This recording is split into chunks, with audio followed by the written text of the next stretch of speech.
10 Cloverfield Lane stars the extremely underrated actress Mary Elizabeth Winstead, John Goodman, and John Gallagher Jr., and is the story of Michelle, who after waking up from a car accident finds herself in an underground bunker with two strangers and is told she can't leave because of a chemical fallout that's poisoned the air. But can she trust these two men? Now, I enjoyed the first Cloverfield film. I thought it was a very entertaining monster movie. I remember back in 2008 watching those hidden clues videos you'd find on YouTube. Unfortunately, I didn't get to watch the film until about 2 years ago. So when I heard there was a new one coming out, man oh man, I was excited. And I went opening day to watch the movie, and honestly, it blew me away.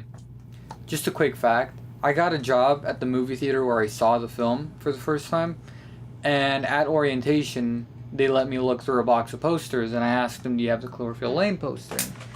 Lucky enough, I was able to get this. Didn't take very good care of it though. Anyways, director Dan Trachtenberg does an amazing job at creating a tense and extremely suspenseful atmosphere. The acting, the editing, the sound design, cinematography, set design, all of these aspects work together so beautifully in the sucking you into the story. And the music here, composed by Bear McCreary, is one of my favorite soundtracks to listen to when driving at night.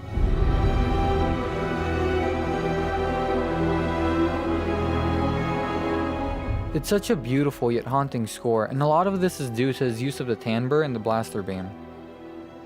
As for some things that personally didn't work for me, well, if I really had to nitpick, I'd say that Emmett didn't feel that fleshed out of a character.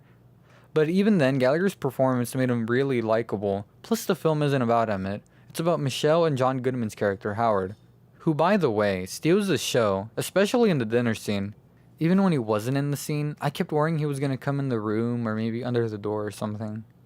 Either way, I enjoyed this film more than the first Cloverfield. I love the subtle arc Michelle's character goes through, and John Goodman delivers one of the scariest performances of his career. So I give the film 8 out of 8 Spooky Howards. As for the ending, personally, I don't feel like it was just thrown in. I can see why some people wouldn't like it, but I mean, aliens are cool. Plus, throughout the film, there's a bunch of small setups for that big payoff in the end. Anyways, now it's time for a segment that I'd like to call... Did you know that this is Dan Trachtenberg's first feature film? He's previously made shorts such as Portal No Escape and a black box TV horror short, More Than You Can Chew. The opening and ending title is inspired by the title sequence from Psycho. Michelle's phone carrier is BRT. This is an abbreviation of producer J.J. Abrams' company, Bad Robot. Bradley Cooper plays Michelle's fiance, Ben. You hear his voice in the opening of the film when Michelle's driving away. Michelle, please don't hang up. Just talk to me, okay? Plus a little extra fact, Bradley actually just recorded his line using his phone. The film started as a script called The Cellar. After Bad Robot picked it up, they decided to rewrite it to fit into the Cloverfield anthology, so they gave the film the working title Valencia. To keep it a secret during production, none of the cast or crew were told that the film was going to be called 10 Cloverfield Lane. The original ending for the film has Michelle escaping the shelter and having Howard chase after her to protect her. Michelle blinds Howard with bathroom cleaner, and after Howard has a moment explaining his tragic life involving his family, Michelle shoots Howard in the kneecap. Damn. As she's running away, Howard reminds her to be careful. After looking around for people, Michelle gets to the top of a hill to find a destroyed Chicago skyline. She proceeds to slowly pull down the mask on the hazmat suit, before taking a breath. Then the film cuts to black. Also on a side note, I did read the original script, and I gotta say, they didn't just add the aliens in the end. They kept the overall plot and some scenes, but for the most part, they rewrote the entire thing. In the first draft, Emmett's character, who is called Nate, can be considered more of a villain instead of Howard. It feels like there are two antagonists. There is no funny, likable character to keep the movie from feeling too depressing, but that's just my opinion.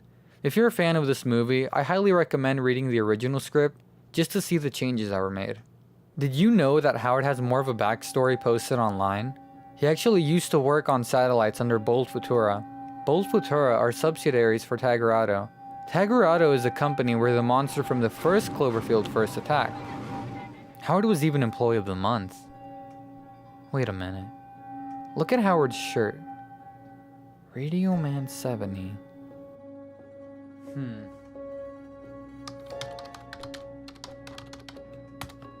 I just got redirected to funandprettythings.com. What's all this? Ice cream in a cup? Paris? These are things Megan likes. They even have pretty in pink.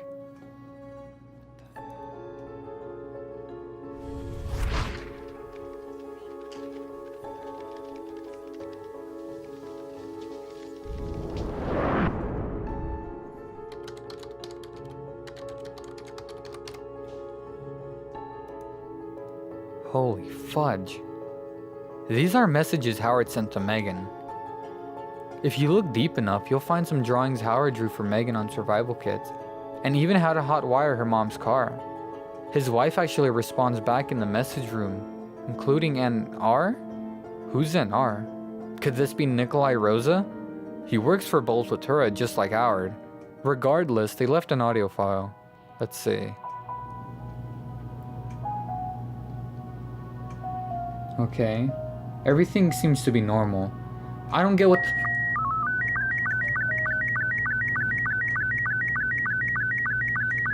seems to be some kind of code.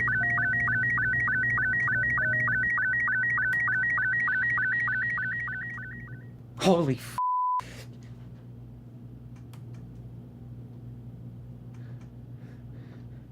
Is NR trying to warn us about something? Could aliens be spying on us? Is this connected to the Black Knight satellite? Are the X-Files real? Where's Mulder and Scully? You know what? I guess I'm gonna have to find out. I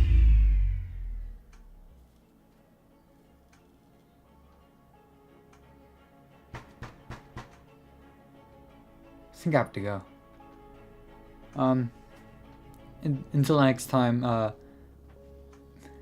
be kind, rewind.